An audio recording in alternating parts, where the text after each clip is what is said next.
Familia, buenas tardes. Señor nos bendiga a todos. Seamos todos bienvenidos a un jueves más de estudio bíblico, hermanos. Vamos a seguir con esta serie que le hemos llamado La Misión de Dios. El jueves pasado y el antes de este, hermanos, antes de ese jueves, habíamos estado hablando de que la misión de Dios tiene que ver con la redención del mundo entero. Dios tiene una misión, Dios tiene un plan, Dios tiene una obra que está haciendo en este mundo que Él creó y tiene que ver con traer redención para el mundo entero. Y la misión de Dios, hemos dicho que a Él le pertenece, pero nosotros al venir al conocimiento pleno de la verdad y al haber entrado a esta vida que le hemos llamado cristianismo, o como la mayoría decimos, que le hemos aceptado en nuestro corazón, hemos entrado a estas labores. Se nos ha invitado, hemos sido invitados a trabajar en esta gran labor que es la misión de Dios. Así de que decía yo que una vez que hemos entrado a esta vida cristiana, se espera de nosotros que también entremos en estas mismas labores y hagamos todo lo que sea necesario para traer a las personas a Cristo. Eso tiene que ver con la misión de Dios. Y la misión de Dios, decía yo, tiene miles de años. El Señor inició su misión, esta obra de redención, a partir de que el ser humano cometió pecado allá en el jardín de Edén, cuando el ser humano decidió desobedecer al Señor. Y el Señor entonces empezó con su plan, con este plan que dice la Escritura que estaba desde antes de la fundación del mundo. El Señor ya tenía un plan para traer redención. Y el Señor entonces empieza a través de las edades y a través de las muchas historias bíblicas y de los muchos relatos, allí vemos claramente que la misión de Dios sigue activa. Aun cuando pareciera, hermanos, que de repente pudiéramos decir, bueno, Dios está actuando o no está actuando. Cuando volteamos a nuestro alrededor y vemos que las cosas parecen no mejorar, parece que la humanidad, como alguien dijera por ahí, va de mal en peor. El poderoso abusa del más débil, la delincuencia, el pecado aumentan por todos lados, y uno puede pensar, ¿está vigente la obra de Dios? Dios todavía sigue con su gran misión de traer redención para el mundo entero, porque, como decía, pareciera que no pasa nada, no sucede nada. Y podemos ver la obra de Dios, la misión de Dios en diferentes etapas, y como decía también antes, se ha ido desarrollando a través de las edades. A través de toda la Biblia vemos que la misión, la obra de Dios sigue viva, sigue estando vigente, y vemos diferentes etapas y vemos diferentes formas en que la misión de Dios se ha desarrollado a través de los tiempos. Si ponemos atención, vemos que Dios está hablando con diferentes personas, pueblos, en veces, avivando su obra. Por mencionar algo, vemos la obra de Dios avivándose en la historia del profeta Jonás. Sí, hermanos, vemos la obra de Dios avivándose, vemos la obra de Dios allí viva, vigente, cuando el Señor extiende su gracia para traer salvación a una nación extranjera, a Nínive. No vamos a hablar de eso, pero es solamente por mencionar que la obra de Dios no se detiene, la misión de Dios no se mantiene. Algunas veces digo la misión o la obra de Dios es lo mismo, la obra de Dios trayendo redención, la misión de Dios es eso, trayendo redención. Y yo quiero hoy, hermanos, que veamos un libro, hermanos, no lo vamos a ver todo, es un libro de uno de los profetas menores, Habacuc se llama este profeta. Muy curioso, porque este profeta no lo vemos en ninguna otra parte de la Biblia, ni en el Antiguo ni en el Nuevo Testamento. Solamente se menciona en este corto libro, que son 3 capítulos solamente. Y vemos algo muy interesante en este libro, que vemos que la obra de Dios se mantiene vigente. Aún cuando el profeta, vamos a ver ahí, que este profeta levanta 2 quejas, hermanos, 2 quejas para con Dios, viendo lo que está sucediendo a su alrededor. pudiéramos pensar, trayéndolo a nuestro contexto, a lo que estamos hoy estudiando, la misión de Dios, pudiéramos decir que él pensaba, bueno, como el profeta Jeremías también en alguna ocasión dijo, a lo mejor fue todo esto pura ilusión, y me venciste, dice el profeta Jeremías. Y este profeta, el profeta Habacuc, lo dice de otra manera. Él ve a su alrededor y ve que a su alrededor hay catástrofe, hay injusticia, hay abusos, y entonces él levanta dos quejas para con Dios. Vamos a orar, hermanos, y yo solamente quiero tocar estos dos puntos y unas aplicaciones, hermanos, que sean muy buenas y prácticas para nuestra vida, aprendiendo, vuelvo a decir, acerca de la misión de Dios. Y vamos a orar a nuestro Dios para que Él nos guíe y Él nos bendiga en esta tarde, y que su palabra cobre vida en nuestras vidas. Señor bendito, queremos acercarnos una vez más al trono de tu gracia por medio del estudio bíblico. Una vez más, Señor, es nuestro deseo conocerte cada día más, y por eso, Señor, nos acercamos al trono de tu gracia en adoración, estudiando tu palabra y alimentándonos de ella. Y por consiguiente, Señor, tú has prometido que enviarías a tu Espíritu Santo para guiarnos a toda verdad, a toda justicia, para que Él nos enseñe. Y nosotros, Señor, apelamos a esa promesa. Venga tu Espíritu Santo, Señor, y nos enseñe, y tu Espíritu Santo nos redarguya, Señor, y nos guíe a toda verdad, a toda justicia. Que sea tu palabra ese alimento que necesitamos a diario, que sea tu palabra ese bálsamo que sana nuestras heridas, que sean tu palabra esas buenas noticias, Señor, como el vaso de agua, oh Dios, que trae frescura a todo nuestro ser. Por los méritos de Jesús, oramos a ti, oh Dios. Amén y amén. Si usted tiene ahí su Biblia, yo le invito a que la tenga. Ahí vamos a ver algunos pasajes. Yo le invito a que lea todo este libro con lo poquito que porque realmente así es lo poquito lo que vamos a estudiar, y lo que le quiero yo compartir nos va a dar un poquito de más de luz para entender este libro, el libro del profeta Habacuc. Este libro fue escrito en los tiempos en que el pueblo de Dios, el pueblo de Israel, estaba en una decadencia por demás extraordinaria. Y en la Biblia, hermanos, cuando vemos esa decadencia, se hace más notoria cuando la injusticia, hermanos, la injusticia y el atropello con sus connacionales, es decir, con su prójimo, se hace más visible. Conforme más visible se hace esa injusticia, ese atropello, ese abuso, es cuando vemos que el pueblo está en una completa y total decadencia. El alejarse de Dios produce eso, hermanos, injusticia en el ser humano. Y al punto que sucede lo que comúnmente decimos para dar a entender esto, que el pez grande se come el pez pequeño, el más poderoso abusa del que tiene menos poder, o del desprotegido, del pobre.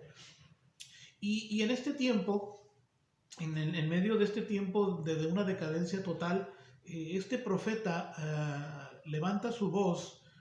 Debemos entender que el Señor trata con él, y la mayoría de las veces vemos a Dios comunicándose con las personas, y Dios cuestionando a las personas y hablando a las personas. Pero este es un libro muy interesante en el que es el profeta Habacuc el que levanta la queja a Dios.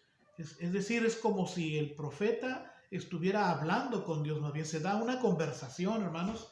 Hay una conversación que tiene este profeta para con Dios, viendo todo lo que está sucediendo a su alrededor. Y vuelvo a decir, al ver esta decadencia y este abuso, esta injusticia social, esta decadencia por todos lados, este profeta se atreve, puede decirlo así, a cuestionar a Dios. No lo vemos que lo hace de una manera irreverente, que le falta el respeto a Dios, pero al único otro hombre que yo veo que también se atreve a cuestionar, bueno, pudiéramos hablar de más de uno, ¿no? Pero a que me viene a la mente ahorita es Job. Es Job, cuando Job también empieza a cuestionar a Dios, y Dios al final del libro le contesta, ¿no? Le dice, ¿dónde estabas tú cuando yo estaba fundando el mundo? cuando yo hacía mi creación. Y bueno, el Señor le responde, ¿no? Una de las cosas para las que debemos estar preparados, hermanos, le sucedió a este profeta. Si nos atrevemos a cuestionar a Dios, hermanos, ¿qué tal si nos responde, hermanos? Porque al decirle, hermano, hermana, familia, decirle, ¿qué tal si respondes? Porque el Dios nuestro, él responde si Él le place, porque Él es soberano y Él no está para responder nuestras preguntas todo el tiempo, menos aún si somos irreverentes, pero algunas veces a Dios le place respondernos, hermanos. Y la conversación con el Señor empieza de una manera, con una queja. Se queja el profeta, pero en una conversación con Dios. Y la primer queja que tiene el profeta, le pregunta, se atreve a preguntarle al Señor, le dice, ¿por qué tanta maldad? ¿Le ha tocado a usted preguntarse? ¿O solamente soy yo? ¿Por qué tanta maldad, Señor? ¿Por qué tanta maldad a nuestro alrededor? Fíjese bien, Habacuc capítulo 1 versículo 1 dice así, ¿hasta cuándo, oh Jehová, clamaré y no oirás? Y daré voces a ti a causa de la violencia y no salvarás. ¿Por qué me haces ver iniquidad y haces que vea molestia? Destrucción y violencia están delante de mí, y pleito y contienda se levantan.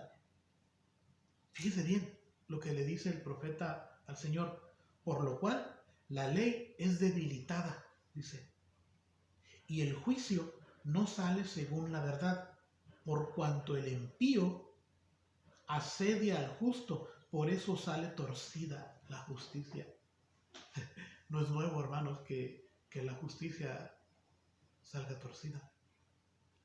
Y cuando vemos estas preguntas que el profeta le hace al Señor, dice, ¿hasta cuándo, oh Jehová, clamaré y no oirás? Y daré voces a ti a causa de la violencia y no darás.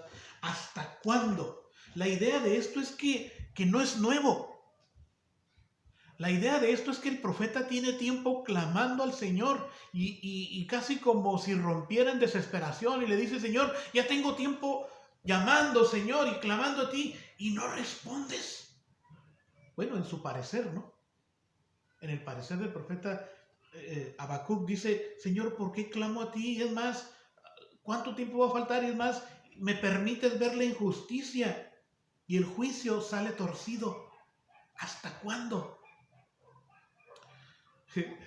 Decía yo, hay que ser muy valientes, hermanos, o disculpando el término, hermanos, en veces, no, sin ofensa ni nada, pero algunas veces torpemente nos atrevemos a cuestionar a Dios de esa manera. ¿Quiénes somos? ¿Quiénes somos para cuestionar a Dios? Y la idea de esto, vuelvo a decir, es que Dios está obrando, tiene planes en medio de los tiempos, Él tiene planes. Solo que la mayoría de las veces con nuestra corta mirada, nuestra corta visión, la cual llega solamente hasta donde la vista nos alcance, con nuestra corta mirada no alcanzamos a ver lo que Dios está haciendo, porque hay cosas que no están a la vista del ojo y Dios está obrando. Esa es la primera queja que el profeta tiene con el Señor. Y el Señor le da una respuesta. Y vuelvo a decir, hay que estar preparados, hermanos, cuando nos atrevemos a cuestionar a Dios. Hay que estar preparados para escuchar la respuesta de Dios y realmente la respuesta pudiéramos decir que no es la que cualquiera hubiera querido, la que la mayoría hubiera querido, hasta una respuesta irónica. El Señor le responde de esta manera, fíjese bien, el versículo 5, mira entre las naciones y ve y asómbrense, porque haré una obra en vuestros días que aun cuando se los cuente no la creerás. Porque he aquí yo levanto a los caldeos, nación cruel y presurosa, que camina por la anchura de la tierra para poseer las moradas ajenas. Formidable es y terrible, De ella misma procede su justicia y su dignidad. La idea de esto es que cuando dice de ella misma procede su justicia y su dignidad, ellos eran su propia ley. ¿Quiénes eran los caldeos? Pues eran los babilonios, el imperio babilónico. Y es conocido, el imperio fue conocido como un imperio que arrasaba con las demás naciones. Era una nación cruel, hermanos. Los babilonios arrasaban con las naciones con las que invadían y todo lo quemaban, todo lo destruían, asesinaban, hermanos. Llevaban cautivos a los jóvenes, a las jóvenes, las jovencitas, diría Fox, a los jóvenes y a las jóvenes. Llevaban cautivos a lo que ellos pensaban que era lo mejor, conservaban a la juventud y los llevaban cautivos. Llevaban toda clase de pertrechos, todo lo saqueaban y destruían. Y yo en una ocasión leía de un comentarista que decía, cuando dice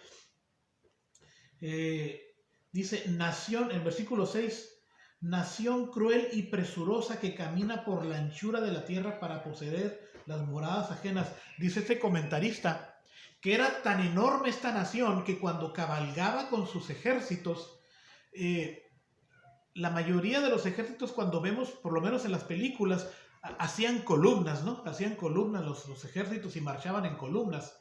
Esta nación tenía la característica de avanzar, pero en vez de ser columnas, se distribuían a lo ancho de la tierra, y cuando iban llegando a cualquier país, a cualquier tierra para invadirla, desde lejos los habitantes de esta nación que estaba a punto de ser invadida, veían desde lejos a lo ancho todos sus ejércitos, como alguien dijera un bonche, o sea, extraordinariamente grandes sus ejércitos, al punto que cuando este ejército finalmente llegaba a esta nación que estaba siendo invadida, ya habían acabado con toda su fuerza moral, ya habían sido vencidos como los habían intimidado, pero caminaban. La idea de esto, caminaban por la anchura de la tierra, era con todos sus ejércitos y todo lo arrasaban. No es una respuesta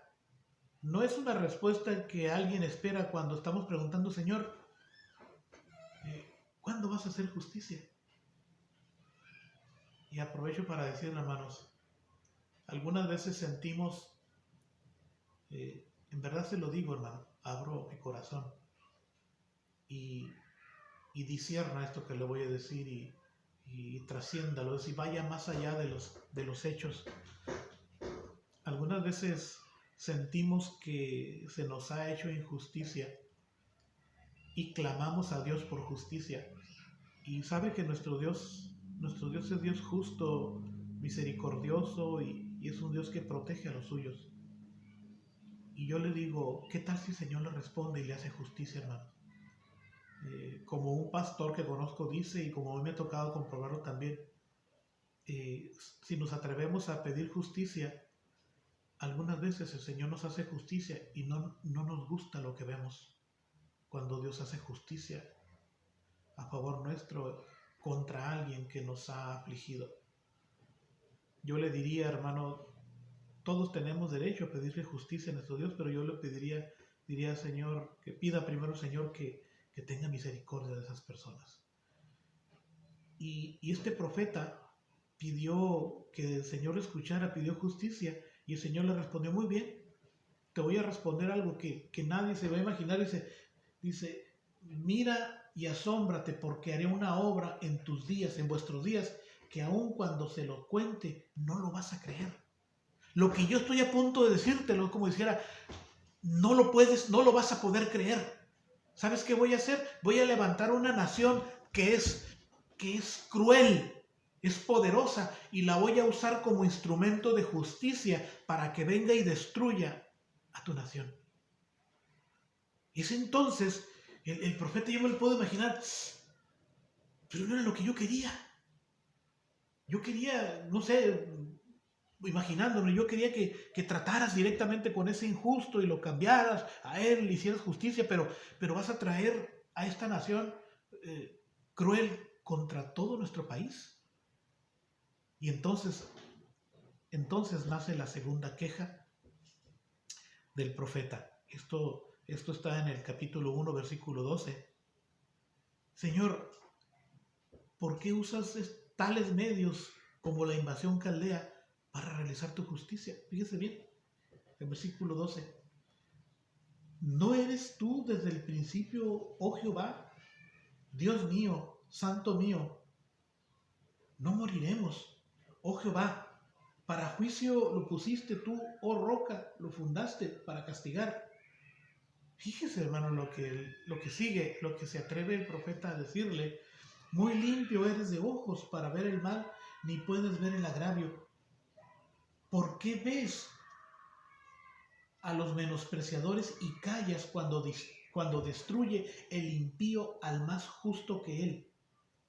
Y haces que sean los hombres como los peces del mar, como reptiles que no tienen quien los gobierne.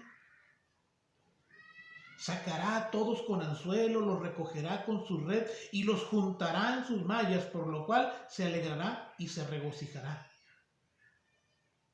Es más, dice, por esto hará sacrificios a su red y ofrecerá sahumerios a sus mallas, porque con ellas engordó su porción y engrosó su comida. Vaciará por eso su red y no tendrá piedad de aniquilar naciones continuamente.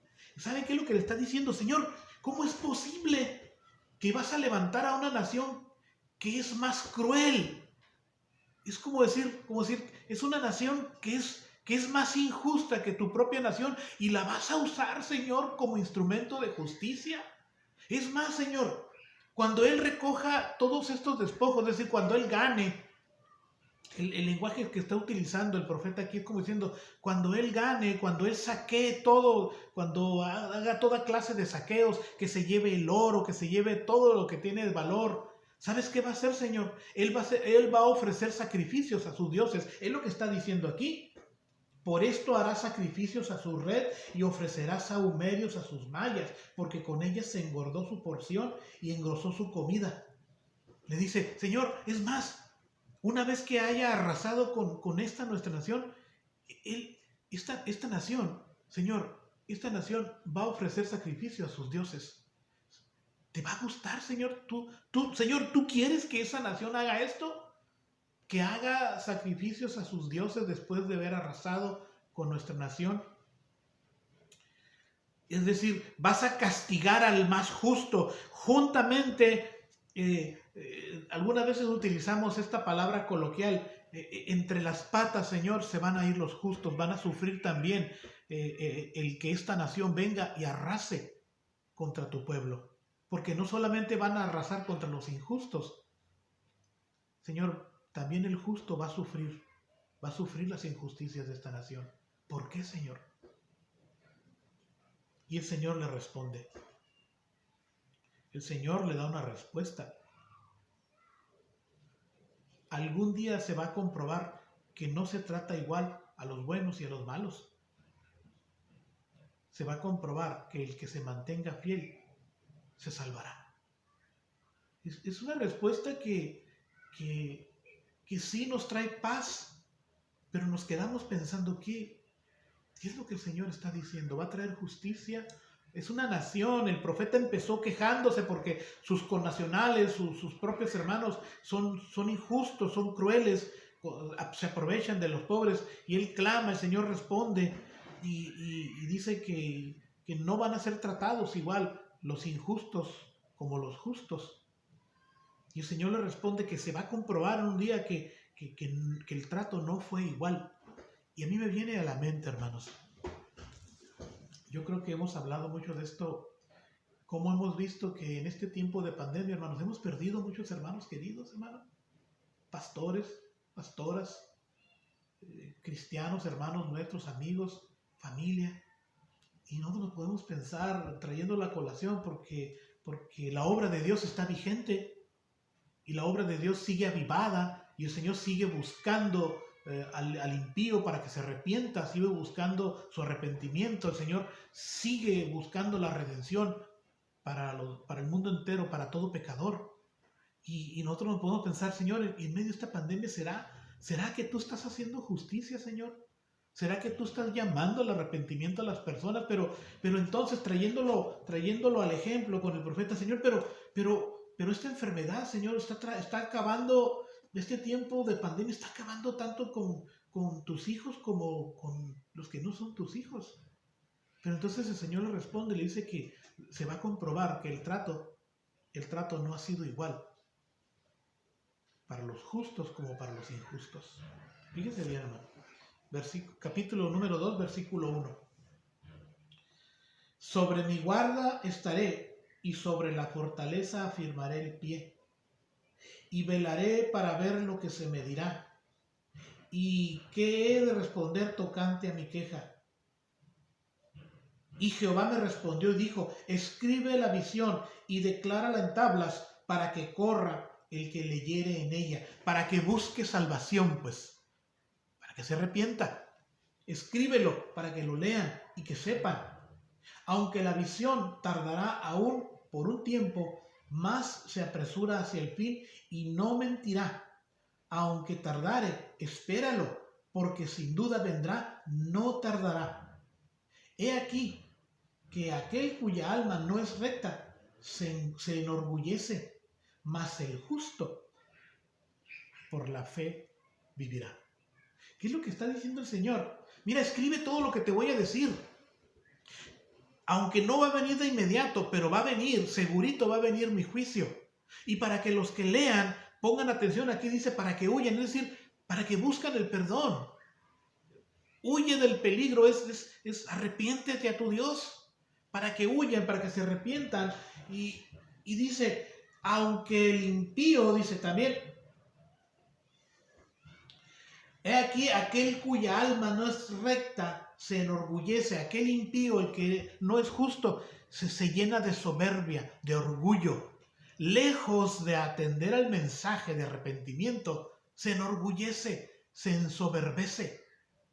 ¿No nos parece, hermanos, que ha pasado mucho esto, que queremos decir a las personas, mira, en este tiempo es tiempo de buscar a Dios y hay quienes se han ablandado, pero hay quienes más se han endurecido y se han ensoberbecido? Y el Señor le dice, eso se enorgullece, más el justo por la fe vivirá.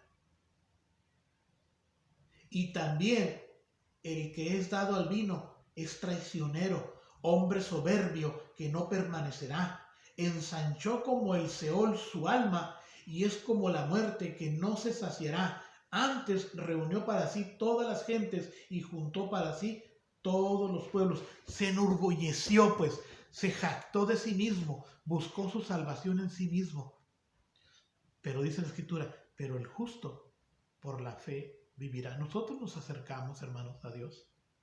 Por nuestra fe en Él es que permanecemos. Y es entonces, hermanos, fíjese, este es el punto donde quiero llegar, donde termina, donde termina el profeta es una especie de salmo.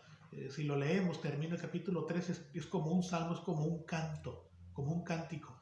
Y el Señor le responde, capítulo 3, versículo 1, bueno, el profeta hace de esta manera, dice, oración del profeta Habacuc sobre Siginot. Siginot está hablando, es como un salmo, es como una forma de entonar este cántico.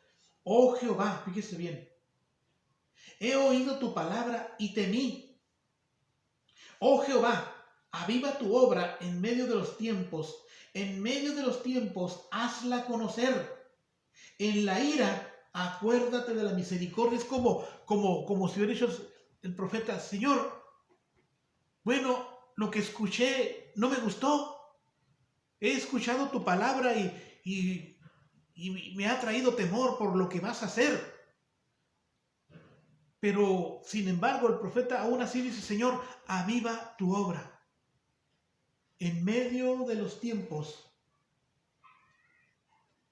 aviva tu obra en medio de los tiempos, hazla conocer. Señor, es como decir, Señor, lo que estás haciendo, Señor, tu obra, tu misión, avívala. Es más, Señor, que todo mundo se entere que tu obra, que tu misión sigue vigente, que tú sigues llamando al impío, que tú sigues llamando al arrepentimiento, que tú sigues trayendo redención para el mundo entero hoy.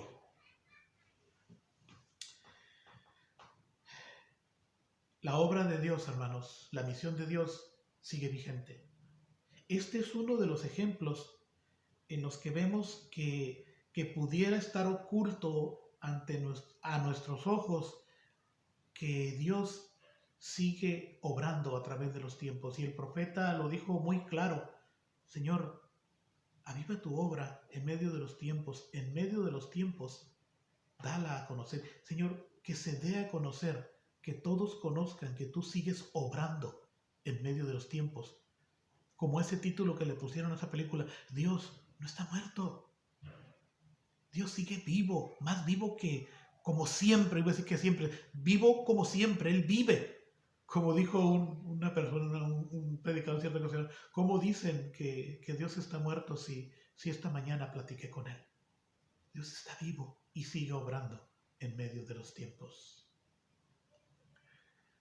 Vamos a orar, hermanos, y yo quiero leer estos últimos versículos de este salmo. Yo le invito a que lea todo este pasaje con lo que hoy yo he compartido, hermanos. A lo mejor podemos traer un poco más de luz y entender este libro que pareciera que está un poco controversial, pero al atender y ver qué es lo que está sucediendo, la queja y lo que está pasando en esta nación, podemos entender un poquito más entonces de lo que la conversación que este profeta tiene con el Señor y lo que el Señor le da a conocer.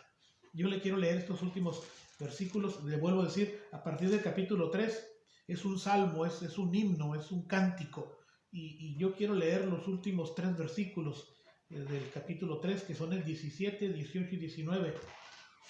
Estos versículos tan conocidos, dice: aunque la higuera no florezca, ni en las vides haya frutos, aunque falte el producto del olivo, y los labrados no den mantenimiento, y las ovejas sean quitadas de la majada, y no haya vacas en los corrales, con todo, yo me alegraré en Jehová, y me gozaré en el Dios de mi salvación. Jehová, el Señor, es mi fortaleza, el cual hace mis pies como de ciervas, y en mis alturas me hace andar. Me encanta cómo termina.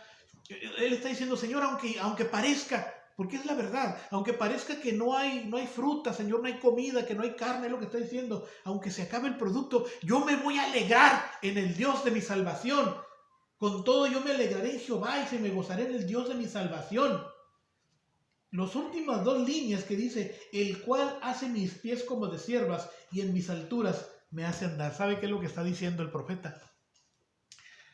Tú me haces remontar, Señor, en medio de los peligros. Me haces levantar a lo más alto de la montaña, así como los ciervos, como las ciervas, se van hasta lo más alto de la montaña cuando sienten que son atacados, cuando sienten que el animal, el animal de presa, el animal rapaz, me quiere atacar. Ese animal, ¿sabe qué hace, hermano? Se va hasta lo más alto de la montaña y nadie lo puede tocar allá. Y es lo que él dice: Señor, aunque falte todo, que aparentemente falte la comida, yo me voy a gozar en ti, porque tú me haces estar seguro. Tú eres el Dios de mi salvación y me haces estar en la altura. Me llevas a lo más alto, donde estoy seguro, donde nada me puede tocar. Este es el Dios nuestro, hermanos. Este es el Dios de nuestra salvación. Y la obra de Dios sigue vigente. La obra de Dios sigue avivándose hoy más que nunca. Démosla a conocer. Demos a conocer la misión de Dios, que es traer redención para el mundo entero. Oremos, hermanos. Señor bendito, gracias por esta tu palabra. Reconocemos tu soberanía y tu provisión divina, Señor. Te pido, oh Dios, que esta tu palabra, Señor, toque nuestros corazones y nos haga, Señor, remontarnos hacia nuestras alturas, a nos cobrar ánimos, nuevas fuerzas, Señor. Si acaso estamos que desfallecemos, si acaso sentimos, Señor, que nos hace falta que nos empuje, Señor, haznos remontar hacia las mismas alturas y reconozcamos y podamos ver que hoy, como siempre, Señor, tu obra sigue avivada, que tú estás avivando hoy tu obra en medio de los tiempos, y en medio de los tiempos te das a conocer. Gracias, oh Dios, por tu palabra. Gracias, oh Dios, por los méritos de Jesús. Amén. El Señor nos bendiga a todos, hermanos. Espero que esto sea de bendición y de edificación para todos. Bendiciones.